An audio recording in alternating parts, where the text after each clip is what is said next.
It's like disability. Cái bộ sự cái gì mấy cái ấy rồi là ở đâu rồi nó rằng cái gì đó tu lại không đi có bảo phải bắt chim cái thằng vậy sao con hồi ở chính cầm thảo bên so lại plan to sim hồi sao con hồi education thì sim lại ở xây tạo mà lại cái cô lại đã cái mình plan to sim lại hết cả bên năm cả tiêu cả lại chỉ rằng này đúng là một hàng nào tiêu vậy dan ngai mungkin itu ngai nam kala problem brother hoya parahune hoya tu de itu aki holi zui de so ke ge ne de tu kham ba ke ho tinga kham ba ke sei ko ka ki ka am pa in ai wa ke hom pachina sa 2005 4 ko bin ba ko aha ila chini ana ko Adi sarage kala ina kipen kati sa peni kalunggal pen ay mitira. Pati mo sa etya lam kapi kala hayla di ko. Hindu te ko may ke zadam te ko Hindu ani ba at si idanda ko mi ay kan pe. Mi agat ba ne hichi akyang ba e hichi kumulo ay di ahe gala pa na sa Oi ko mer chidam kaya chakera atijele gari ka kam mo bachela ko gari park ke na ko le nuwa ansa ne chapang ni ko ma mo ko Hindu ani ade khan pe da ko ma ni o Christian ta ka dong ka ten si na bulpi hau na bulpi iza ka nei pa surat tur sa din kim na ile pa ka ita asan ba pa ti ho ba ni te ani si ina ni lut kay daw iya kan kay daw ay lut kima jisu kay lut na inay daw siya kita bang tilho ay sabi ikaw na hong po kay daw lut kima hong siya kay daw ti kagiyal sine adi isara haya di ko gari kamo gari suna ito ito may gano'n sa daw ko yung kaya inay daw sila nga si kami sila hong ko lang ko sila ay nagbulan nila kasi ay boy no tong po ay iyan na mo asura tu yo tam ta on la Christian sa ko tam itu si mai ho ta yo ko ma ki ki ni yo la ki to le amo sa nga ju zo asi ko na ki sa ni amo ni mo ni te to sa na pe ni yo ko mai ki ki ya ko mo lo sa he ti sa ni ho sa ti ne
Bari bang Cina ada macam kat tahu saya tahu mungkin nak tu nak cik kering saya ada tu.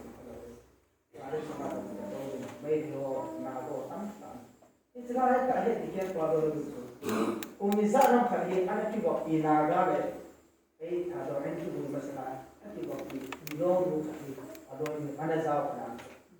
Ada dikira pada tu mahal. Ni dikira ni. Aku ada masalah. Apa kan dia? Kita kerja mengajar. Ada ni. Kita nak kerja ini kita apa jauh ni.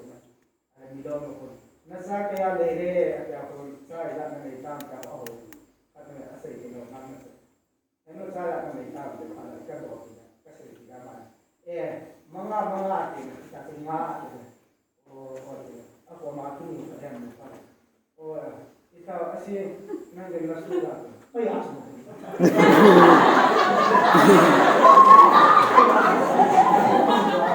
Mama tu aku ni dah nak ni. Mas, boleh dapat ni aku bersilam sama aku.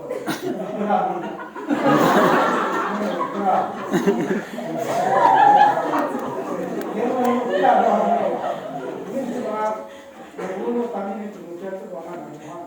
Ini untuk kamu. Kami orang cumi. Tidak ada. Kakek nak tu. Boleh ada bersuara.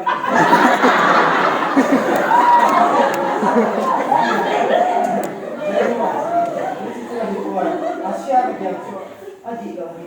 Nama kau ni. Nama kamu ni. Minta kau mahu juga tu mati. Seitan. Ini boleh tak saya juga tu nama tu mati. Ini. Tapi ni kau tidak.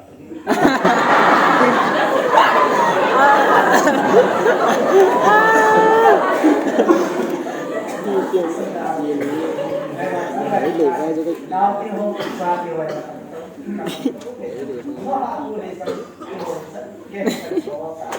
No, saya tak cinta dengan ini. Sudah kaya sama dengan jadi kapil nak kita tak sudah seperti nak kau boleh pakai. Coba pun kena ini. Piendon kaya Hindu background. Kalau nak apa timbul sumbul hawa ini. Mungkinlah bahagian. Aku mau atam zo asal asal mantap tak bah. Mungkinlah anak mangsa akan mereka. Akan baiklah. Atam zo ini. Nuksa ini pun dari sila anak buksa. Apa kini inam sung igam sung bah. Zakat bah. Dos berkipan tu bah. Igam sung bah. Zakai ulu pikin. Pachin kasang bah ini. Eso anak sah boleh.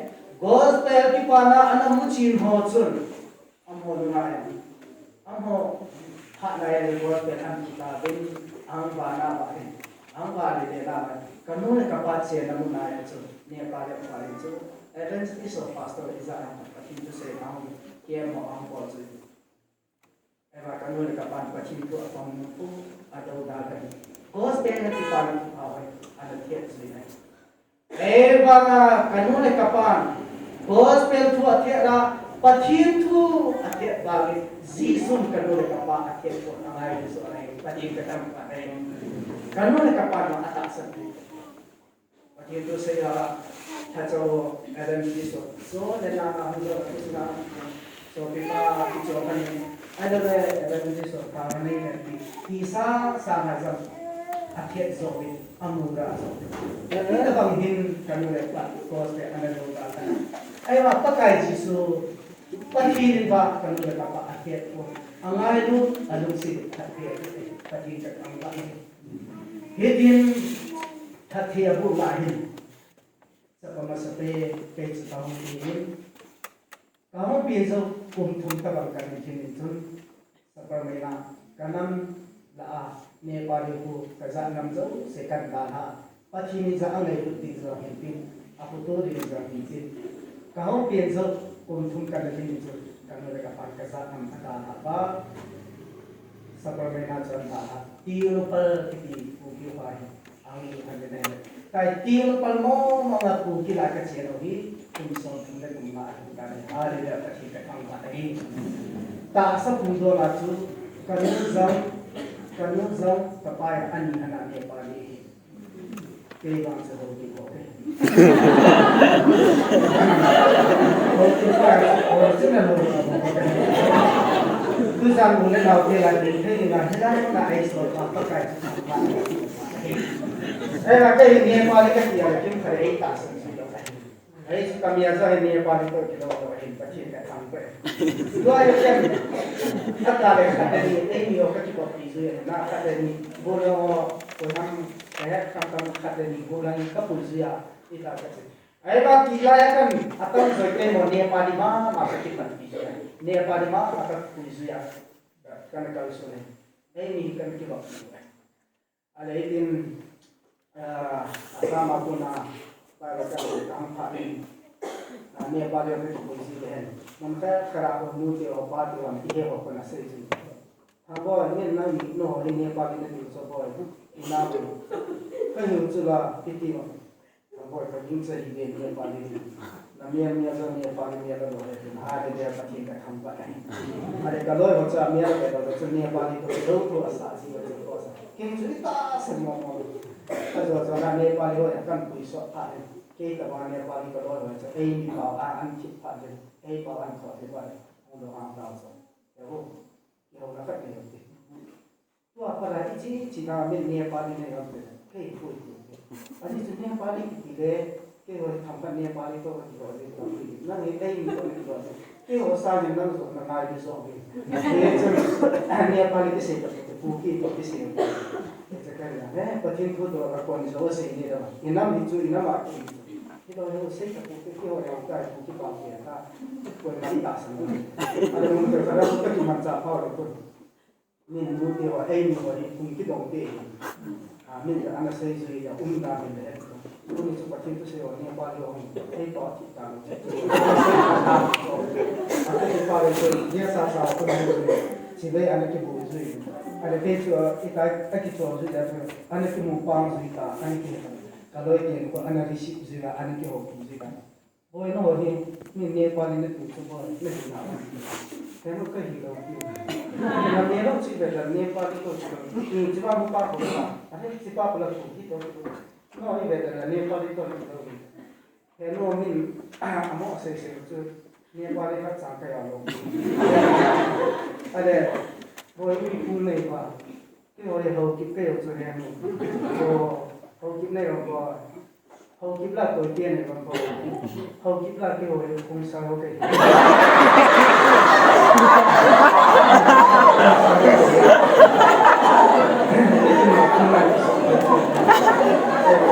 mấy mặt sàn nghe qua đây tôi rằng cycle new cycle của Krista zala nulepa ulena so kita terpilih nohoi dari kita hampa ini suntiu nupala kamse tiu nupala tu nicun mila tu kila tu nicun kanu kapan Yesus Krista kamu himpul lempa ngai doa lungsina kutua kadinga chimona zau sepa urusa himpul chan sapa Haudin le ba chai ke thang ba ya kilo Krista mo bai ku ki la ko ni ka ro ka pa ke ko so ka le Krista cha no do pan ha le ya pa chi ka thang ba e chon pa chi an ta sa ta ku ki la chon ki no pala chon pa chi an ho pa ki no pala ku ki te ka no ka pa ngai do ki ho sa ki no pala ku ki so se ka ngai do hoi lai sa ku ki nam ni ka ngai do za you cycle of meeting the Russia. Krista gala mula pa ako na kasan tayo. No, dahil pachin ate ditang ba ka pin eh. Yesun pachin ko so tiro kalma masun. Kung so mga kanatin kapag ay natatabin. Ay makakinig ba so? Kapag timbo sumbol ana hoa, machimna ma itilaya ana dada bile kapapul ka daw katangay ay. Kapan Yesus tak sana. Yesus amu sini apa ni? Pakai dari situ ngajar di itu terlalu. So si bolkit terlalu dengan pakai agama ini apa kita kita.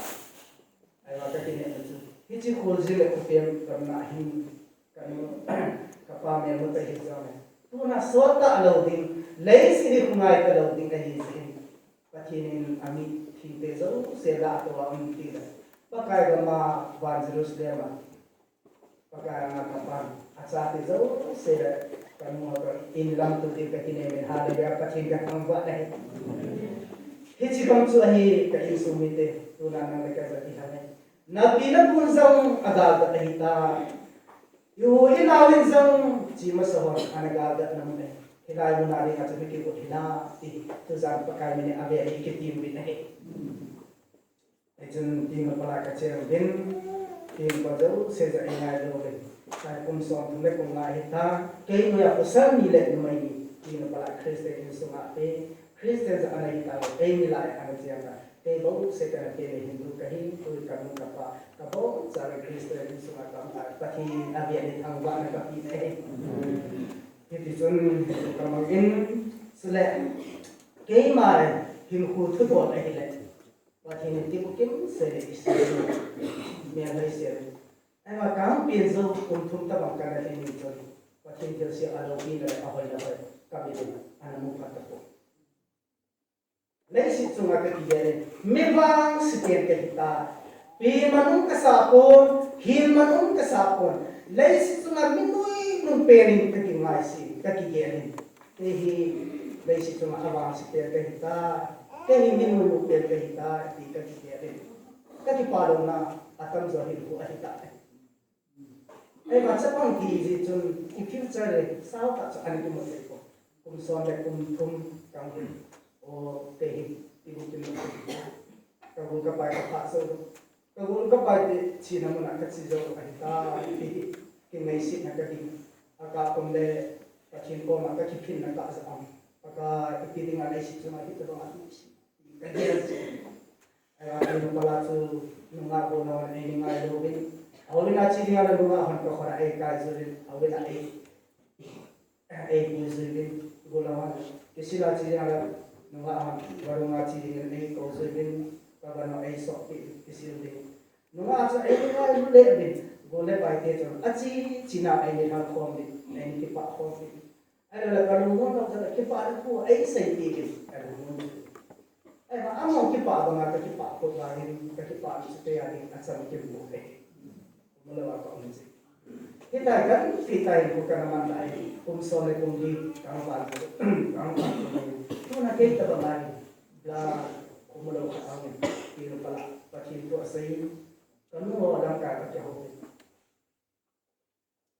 Mula pada saya jelas apa dan buat laksanakan itu pun. Kita mana apa mula rumah, kita bangga disable rumah le khas misalin, mula le khas simple le, patini, langkis, hai si tiga, minta bayar mau tiga, ama bang sapang hinga le khas le. Kita amo ang pihul nangka. Ang bulan mana, ang tiada aku ang balang ni lepas amadi naikza kai loss mangdi kai. Sebab saya boleh kasih sabin. Sudah anugerah mungkin kami tin, anole sohum hari tin, imajau siapa di kai. Itu sebab batu sebab ini Itu tidak hum bulangan adalah dia kasih tin saat tadi hum bulangan adalah milah dengan putih hum bulangan adalah mila hun hanom nabi ati buking no kahun kingai sin aku mura na hipam ko diti ni do do ma ni do ni tin kingai sit na hipuan mandi sifada tahsa ya abula pa pa so lo hagawa ya hagaw ni so hiding lung si ole tun so ayan dai sinai chanmona nei lo wa kupi ayan chanmona nei lo wa tun so dam na su ting lung si no e chapang ai le chale ha si sa ke anu ho kyo ati phare sole di kang balang kami rakam mula wangin kok kata kami baik kalau dia orang di sini saya orang di sini saya orang di sini pera saya orang sikul seambul pai abang pai sim dekat dengan pai aja Hindu nama ini lagi itu kamu ngai lo aja anu nagare kesunin nagare naku international dan kualitas anu kesto pada apa Iwasan kan, pokoknya Cina, mengatakan Iwasan kayak ini comin ini ngayon mereka mayau hari kuih tuan semai orang kesini pacin kau na pacin tu kabet pacin kau na cutam ibai bala kau ni pakai kayak ini usah pacin katah buat ni Kakipah orang nisam Bible kan simin kipana kan ni kalau mau nisam Bible kan simin dong mau nak kalau sen kim lo apa yang ketiga tu pakai aku ni sen kim tiga tak Krista ini usah sepacingkan awak ni. Jadi sepacingkan bunin sisukan saya jadi entah apa ketiga tu. Kasana kang hatam tak kali sini. Hitai dalam semua kasana kang mantan ni pakai kapiting pakai nak ketok ini. Ewa kacing kasana awak kacipan tipu kira pala mengaku long tipu itu mengawan buat saya sampai bolong tipu itu. Kiting kimang sampai di ketiga ni. Yang nak kahwin oh, kagielo nam lamin dole ko teho kagielo kian lamin analam dan kam tapi koi maca adam zo ko to kapai tuna mo to lei si sunga gospel ka tamne ke ko be tuna mo to lei si sunga gospel ka sei ko ke ta ko koi sarin asana kam koi amole masaka mochilla chi dam ta be mochilla ko zo min na mazota kalau ni jun ajengan acate to kan kibo jei itu anu te amu sapa kambor kungo ta namo te ko dam te tidak nang iti bang pa bang khani himbo ye chema tang sin iti nu te ho amu sin ta man sa de hauli man tam pi bolti sapa kinai si ni ba khani tambo inam zong hilau izat zong hilau zada nam tam pa akhir tu na saya humur zong hilau ay manamot tan tarot akhir tu na saya mantam nahi akhir na may so kingai si ne sila nagtim kim lo na kiyel si hila kay humur tahi kingai si akhinin anatong dina na dahilan so po ahi akhir na to tuna nagul pa koram nang tabanga akhir na tong am ta covid asana kang mantap pemuda politik. Menurut pagi di kacate tu ngai juta. Asai seipen lama nak ketok pisan ngai juta kaya politik. Amanut nadi ko makta. Kim kadi heno ram cuma lekha ka sinde ti aki zamle kamdang mundang amta lekha zima ta ko. Tumin dima nore aki thable zudor na number 4 ne na lauchang ne na kahn ne na pintu amta lekha si amta ko. Kim khadi pa all those ye kasita ki kim khadin evangelist pastor amuhat sayyidin nachapahi itirami gamang soha aching dinga achi dinga soha ipoi do lang ina aten ni kilo de amaza icha ipoi do in akeloi tile inai boda ko se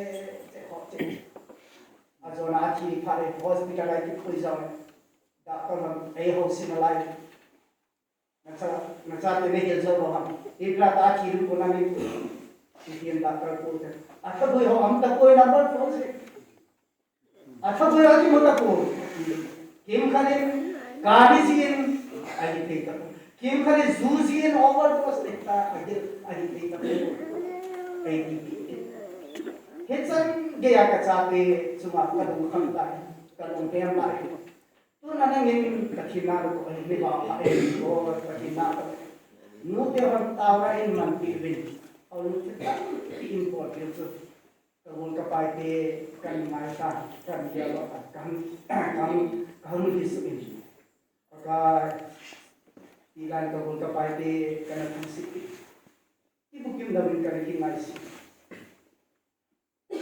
तो जाना हिलाय तो से तैन सुमिते नवन कमिया न मोले हमोते कमिया लो कबूल Pathel si alaupinan ako yung result ng upo. Ay makakinig na ito. Katagawa kita pagkain buwan si Rosle, kipano lang pinag sa ating pathil katangkuan na ito. Tuli ka na tiyo, nabagay na ito na ito. Hisya pathil na ito ang kumso na kumiba pathil sana ay kumsa pathil katangkuan na ito. Tulay di kalay na pipenig ang dote yung kalay na pipenig. Hospital ay sila, report na yung sikip ko yan. Hangdo te ko na si tenta ai ilain tiru ipa hospital acha te atu te atu tu lai anu le pa hangdo la la acha tu ta hospital ipiji ham no to pa tu mai ku ta ta angai ru mai ja in khale dam khale ka ki pu eba hospital ai ko he no ka dam lo ri ta he pa ka dam lo ri ta ti za un na Kamu pakai sao tam tam nilai kamu doa tim kerja di hari pengen dia kan gari cuma kami kalau ane nono dan gari yang tu acil labkar accident pa nacapa akhir mangka ambil cepat kita bisa pun nilai tu ni tanah akhir mana baik ini hampa isi pan doa pakai ngai dan pun nilai pun tanah akhir tu nak harum tersayang seperti pakai ini kain ini Nekala namin di amu no eba amu patang no nakin labas no ma eba king nachi kilo na kan tuna nanule na pa ati ehita lamsa zo na king kitu ehita eba asa na kan gianan ng hile tuna ato no be lamsa na ato no lai amu ako mo amu let ko ehita ami amu no ba nga Bible na si amu kilo ami no sa kay mana ni namu ke na lai mana ni kada cilam namu cilam na kan ni tok jian ciksa ada mana tulisan ni Bible ay kulimti isay dok ng ni kaya ko na pakina ko abi tulisan dia pakili tama iman lope minoy nung pera alaki may tupa kain sumidela pagkain ko sa ay sa patika kampa tuhin pakini ay ngayon ay zan dingin sa pati Kuki sa no ay pakita kang ba kaya ni Kuki Kuki layan ni kung sisu na lang sa kaloy ng sa Kuki ay Kuki layan kaya ni Kuki ko 1 3 4 at ko Kuki layan sa ketsa no ay sa kakatile kaloy ho evangelist ka to Kuki ho paso kasi hawa na lang ko Kuki layan ko hamo sa kakatile Hawar, so kari nila apa sa hindi una. So kari हम अकेले वाले आपको bisa bisa kan bisa song leader boy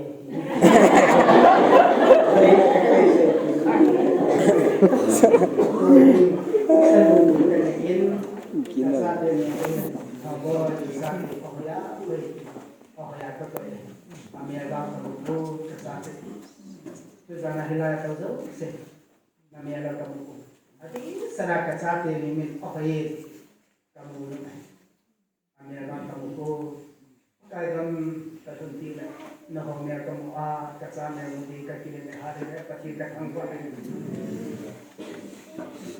kazinay niya so Kakipah sa adang Kakipah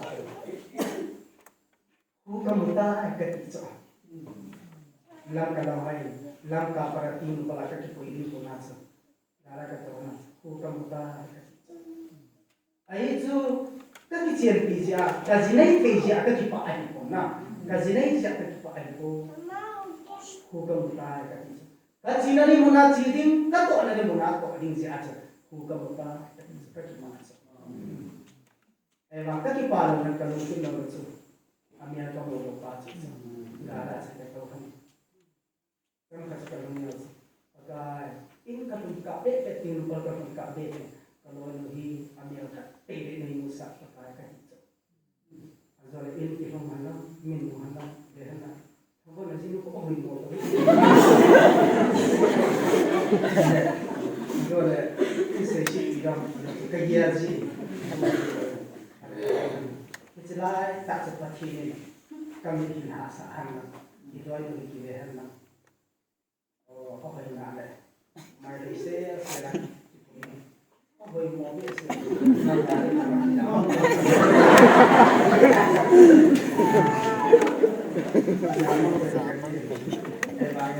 Jadi kalau kami tangsel jika mengaku orang lain ahong kalau dia buat jelita dia kalau dia ahong itu mengaku orang tak itu kim kacang Kakipah kim kacang umulo yang pasti dia di dalam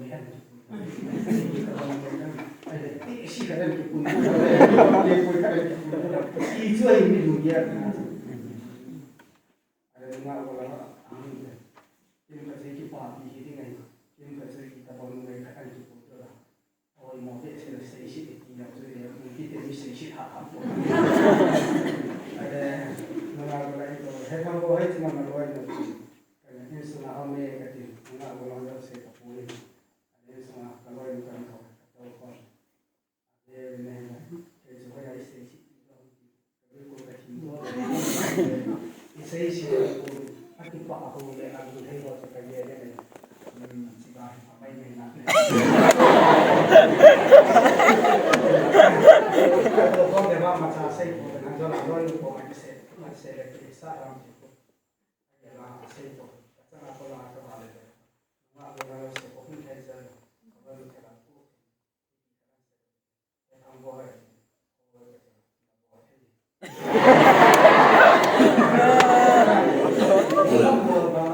dunia ni, semua boleh di nalar kau ya apa ada dia apa sih kesan kau.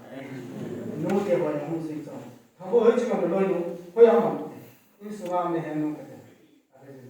Kau dia kamu, pulau nama mungkin, nuh oh lah cai pulau ni. Nah itu na nuh apa itu kan pulau kamu.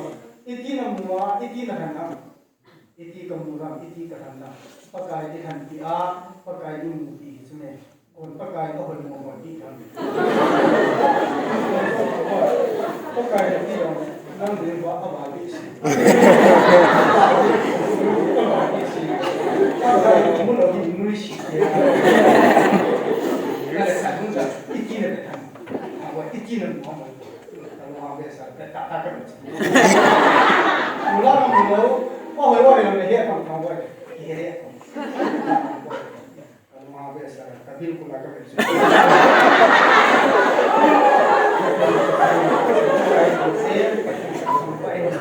Saya selalu ikan ini, kasar ini aku pahaya baik, pahaya.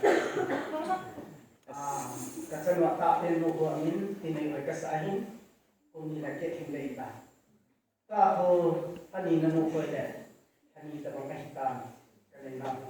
Itu ang pina tu cuma ang pina kan, besar lagi mau le, kapan jual itu.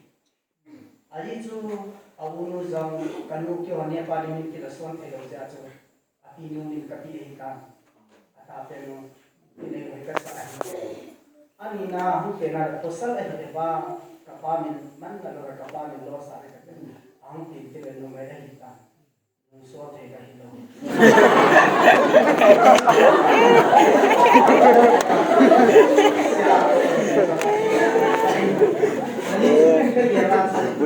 Kalau di mau orang kapan jual saya, dia sama kapan jual saya besar aja, kapan mana tu, aji tu kapan bahadur lagi tu, siapa besar ni mau orang kapan mana. Adul lagi, adul tu cakap.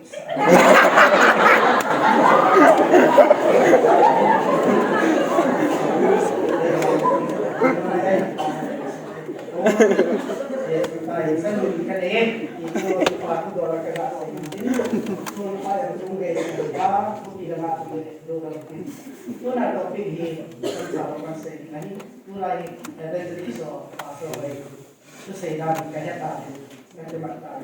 asing wasang angai hoshi kita nak kita tak minta kerana langkah kalau kita di desa baru semua orang kita orang ada ini sisi nak kita komite ini sendiri nanti boleh kita nak kita boleh kita mengajar ini orang yang ada kapal kita mansar kecil ada ini lain amai kecil tu saya nak paten tapi ada ini saya kecil tu saya umur dia saya tak cukup an saya suat desa angar boleh ngai kau tak cukup kalau kan tidak saya nak jalan angar masalah ada kadang gua ini itu kau ini aku saya tak angar so kira mula angar so kira dia saya tak so kira mula angar apa kau ini nak jadi jadi siapa nak masalah kan kita oh di anak cita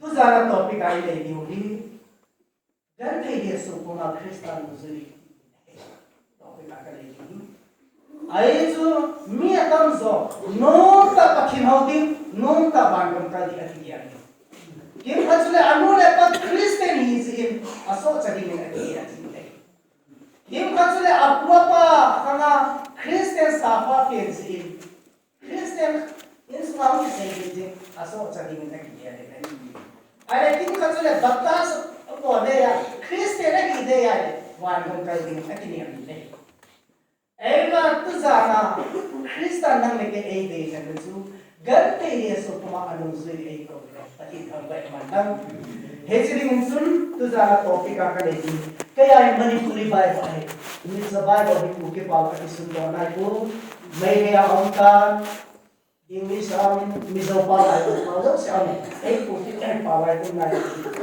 tu na topik akan ei pa a hecho se isim te na de ma bunge Jangan suatu lagi suatu nama tu. Amte pendek pakai ni kat ini sih kita sekarang mau soalnya. Mark chapter 8 verse 34 35. So 8 pa. Mark bunge sa suatu lagi suatu nama.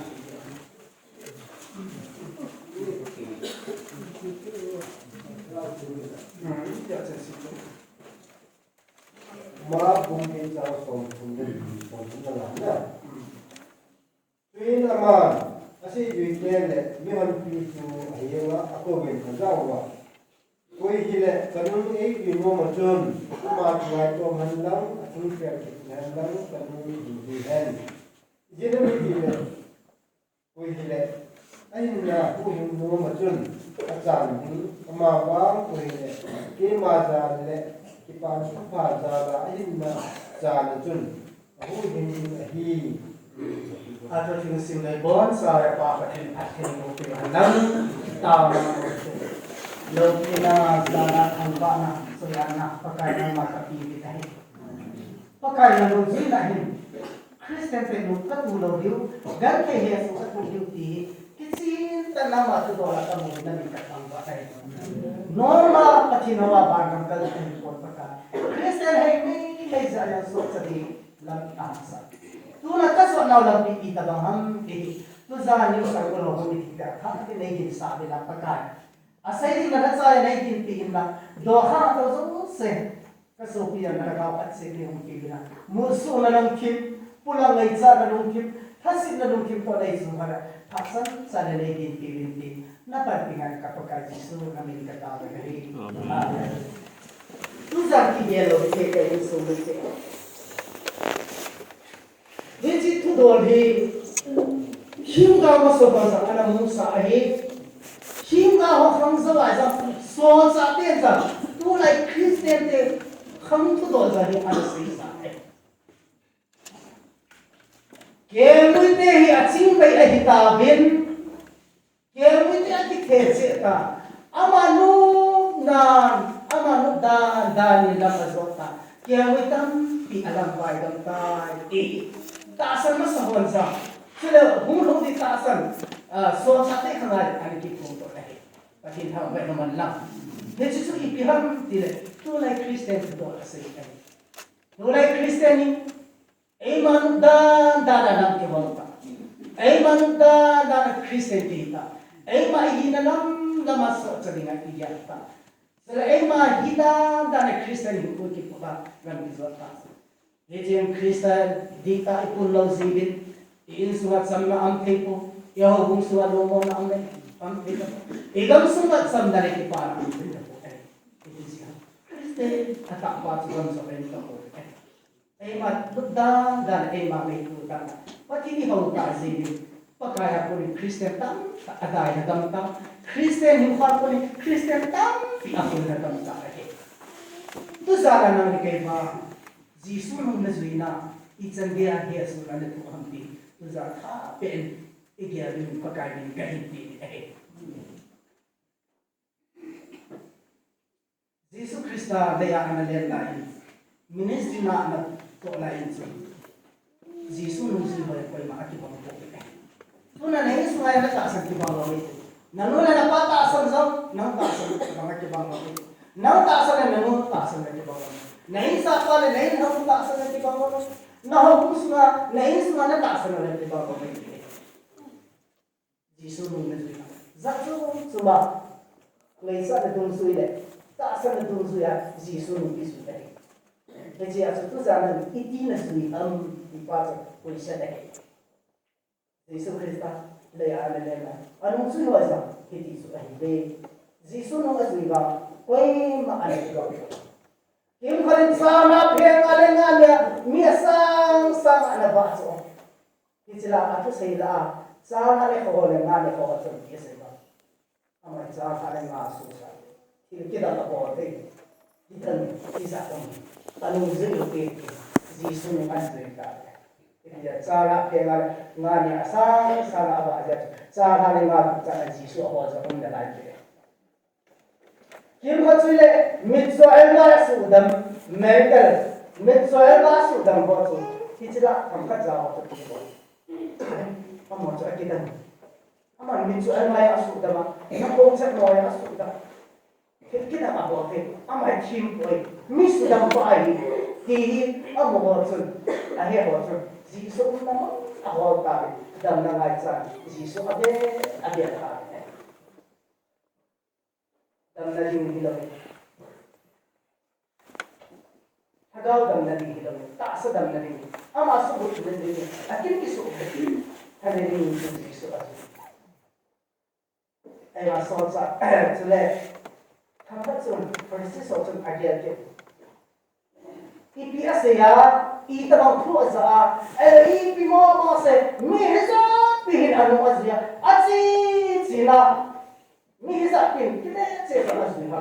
IP mo se ya, jule ay ho kala yung dam, suno kita lagi ke bukan na kilakan na IP mo sa, IP tu mo sa ya. Ibu ipa lagi piu dam tu sa. Koi mana ta asam theko daru ki zap koi mani ki taku amho sai bo ama sai bo asokta ki mo bo na anu isri de da be oke asu ki na mai le thadu achi mo na mai le te man ki se tu ki thadu asi sa ta ki mo chan na ding le sa pong ding jisu asmi ta ka ki jiu le achi mo ding le asu ki na mo ding le sa na ding so saatnya bang, jisu ada asal amu cipin, ada cip hadin tu, kan pengen khas ni henna, lungkham ni sah pakai tu, ada problem, pakai mu ada zui, amal ba, ada zokar jai, ini pasti tahu macam mana. Tu nada ini kita tentang kan semua. Nanu dapat si mocan lagi mai le, naik surat Putari pun lagi, naik surat nanaw ti ho nanaw ti ho ho la meja Kristen ne ya de insumi ti ho iphat sumdom ti iga so no ti iphat sumdom ti Kristen ba ni khat asu hil khat ngai dam ti sa asu hil mu do te ni in jisu no asu ni khat mu hi khat ken na pu hu ka te Kamkat po konti na zali sana. Nikat po gikat. Amo ba atsura po sabi. Po gi kan pile. Jadi sun po gi taala po sabi. Jadi sun persis sun jisu no kana zui. Jadi sun kana zui babe. Persis te pakaya po nin ga amiso po gi. Pakaya po nin atsun na anin po gi.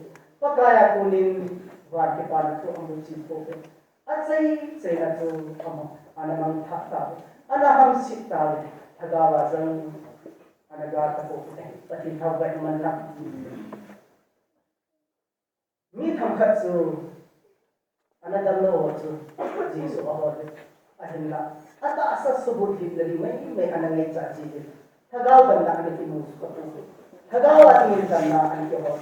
Tak semai mai din anak cikin yang kane ata sangat ji anak cikin dota ai ba ni sila chun ana ta san mai thampat ho chun ana he chi ho chun ta sa len kan na ni thagawa ai ban ke pa le ko ba do ati ko te ta pati ni ang ba ke tu na na ni ki na su ham kai su hau na ni mai le thak su na ni mai ha ji su no ni ba le is we go love the iga zo lo the wo ni ki na su ai ba so sa ten ba pagka ang chi din ahe din ata san ko pa ni sun dan ke na he su na tin sa ko be bowling ke la ta chi pagka ko na ko ko amor ba da na so pagka ko za ka zo se ana da kai pati ta ba ni man lang a Christian ko ang kisuki so na ni ki na ki pagka ko nagasiya blade kaya iti na suka iti na may sarap pagkain iti na ona iti isang pagkain iti mabuhay sa song tulad ni song na ito wari hele kanu ngay suino mas amagi ngay to mandang at yung perkit na karun ahuin mo mas nasabi na wari hele pipa na to pare kay zara ahin zara sa buhay pagkita ba naman na iti at zisun ano zui hosa pakai mitan pile anu zui hosa sales ko iti imeba iti ideba iti ihoro di pakai amne pakai ahe anu isa chimbe to doli to sa nang leke chuma tape e sa e pundo iti na zui ganti kuma kristal zui wa pakai e na him cross ki put ba cross kim chi ki sim ba iti china ba cross ki put ki ba ai po kai ni su mi dia isai nu pe na su jisu nang le kai dinga ti chen ge ya ke su na cross na ba cross ne ge to a kai na dinga a pa te ni tin ki la ki su dinga ne ge ra anu chang ma ling bu ku ku su ne ge ra anati ga ki su ju pa kai ne ge to Sula kiam kiam ting kila kiam so kici cuma dia. Sula nanti na sagu kiwa kaya kosa panpina deh panpina undang kita. Wei mana panpina. Apa apa kosa na. Nekti ada kaya. Jisu nanti na aku apa. So yang saya kau pakai ada na.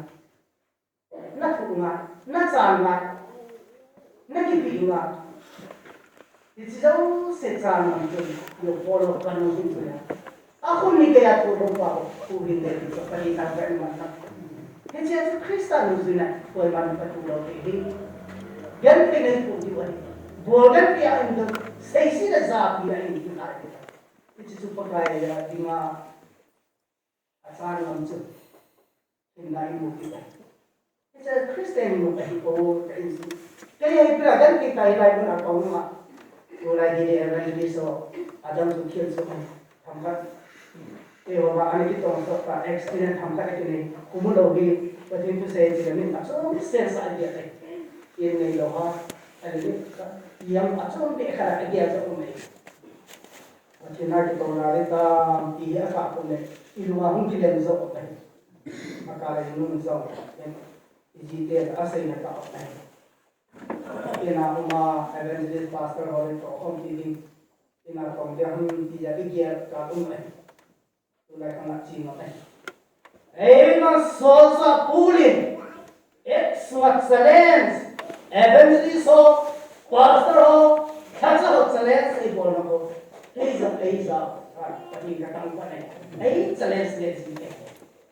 Ay sumite ho. Lay sila khol. Sila pepe. Inun dahil po. Lay sila. Koy hisong na Krista zala.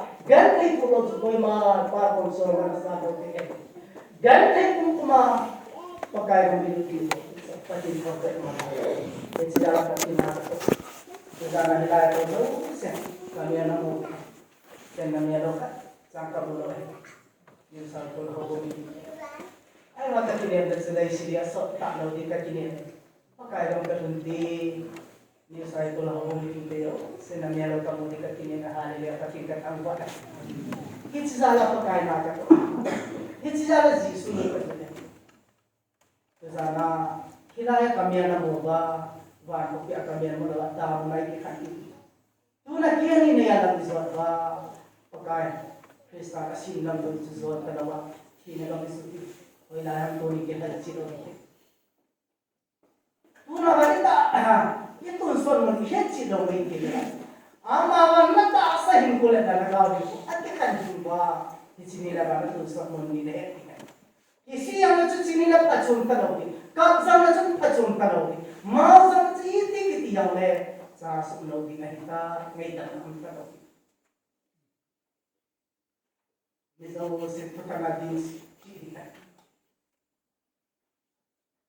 ma me the bu se ki cha so ba man tha na lam pi ba a ko jang sao ta hi lam pi za ring ta hi ke wa a chi so mi ta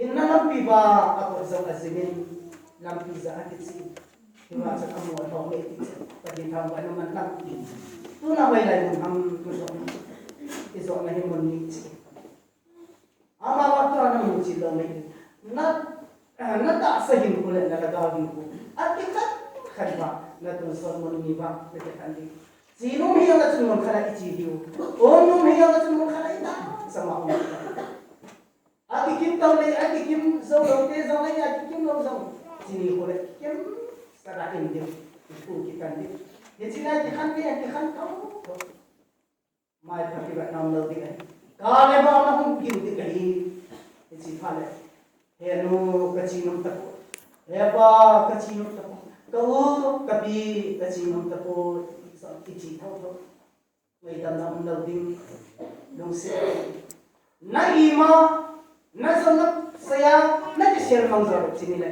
thing le song zong na cho sin na bo ki ba ra thing le a le ka ni ka pa na pa kaya ko ma zam the lo chini le wan bang thang le ya chi ho pa kaya ma kan thing ho pa kaya di ma bol sila ang tiyak sa itinala 1-0 le dampi sa ano ko alam bizang sama sila ako mo sa alaw pitan so mitsote ho le may thai ti si ho ta sa mas kan kay to ang market sa ni silang bizo abat ba pagkay 1-0 le hoy no akam to akun do law di utso akun ngam law di abit hiu di sa abit hiwaan po di itinile abit hiu pagkada hito di sa ale patita pa naman itinile o ewan Peter ayun na Thomas itiw sa itinile ikigya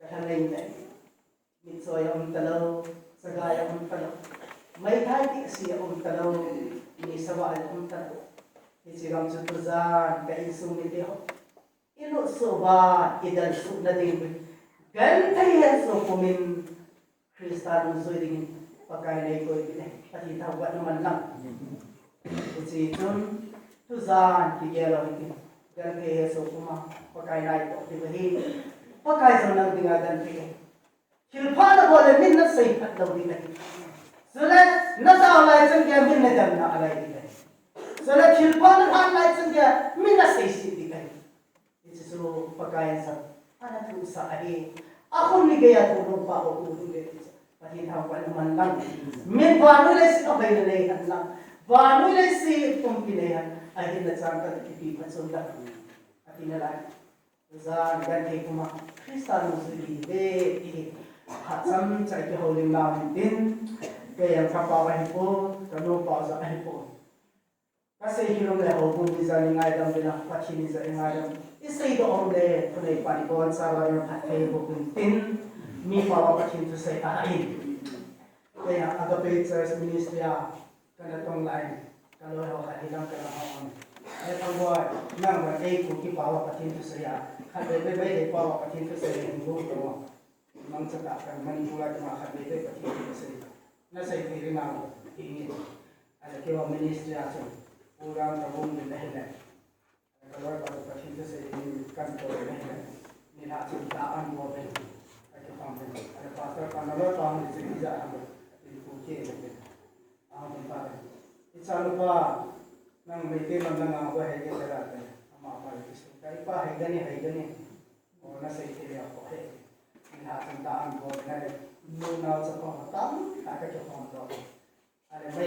pathin to an sei le isung lo ko an sei am ga pathin to an sei ta ki tu ta ki lo lo chu ta de an sei go thon na a ko an sei ale bai lo la on de ta sin zo se pa kai ga me ti mo le pa ka ke pa ma len lo ko isa de len lo ko mo pa sei ke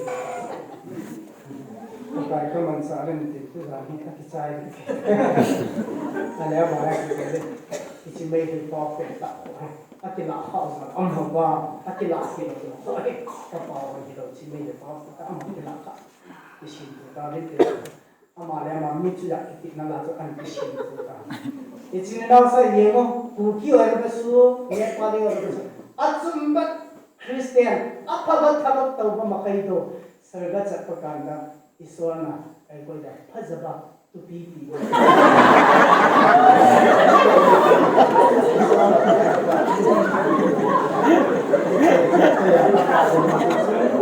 kasi mama kasi kau kan oh salah then pun konsep kau berapa nanti tetap bisa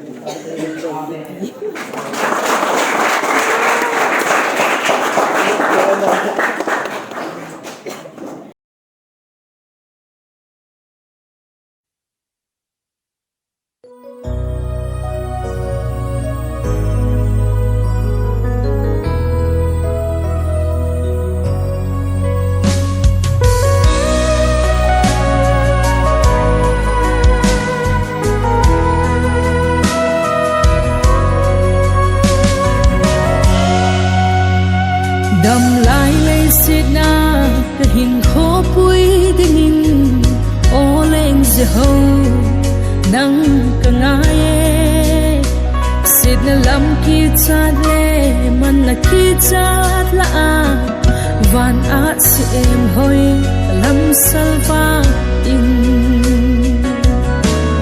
sẽ tan xịt đâu gal cái gió thấy na đình in gal von chăm kimin one von lang ni tinin pakai ko malen kano kagam ngai pen chulang ma a umme nei hin kho khe la van til thing ho la tang pi nei lova va choi kano le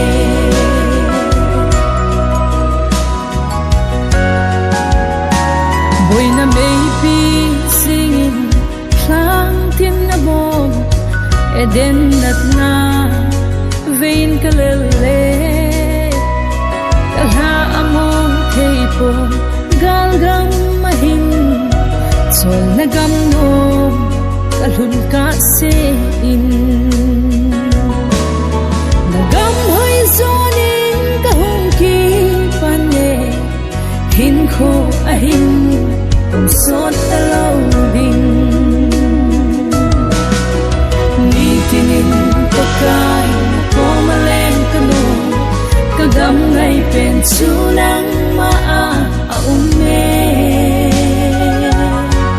nei hin kho khe la van til thing ho la tang pi nei lova va choi kano le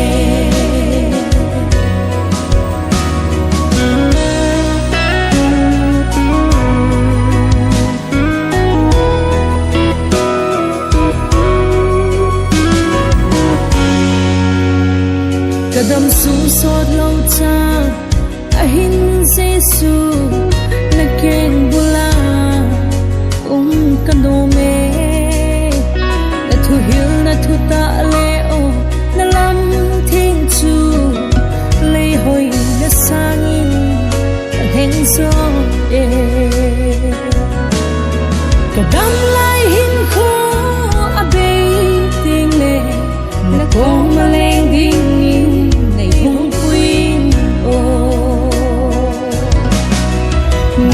ding pakai ko malen kano kagam ngai pen chulang ma a umme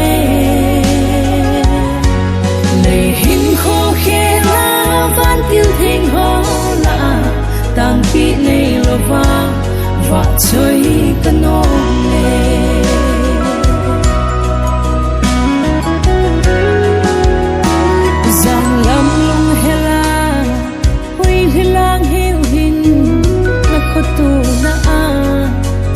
solo ahi gian kim sar va van kho lệ tui hôn dòng na phat na thugu say zo po về zin kho va kol bi no em hoi su hin na ngai lut na sun lo khom no zin wi ni tinin pakai ko malen kanu kagam ngai pen chu nang ma a umme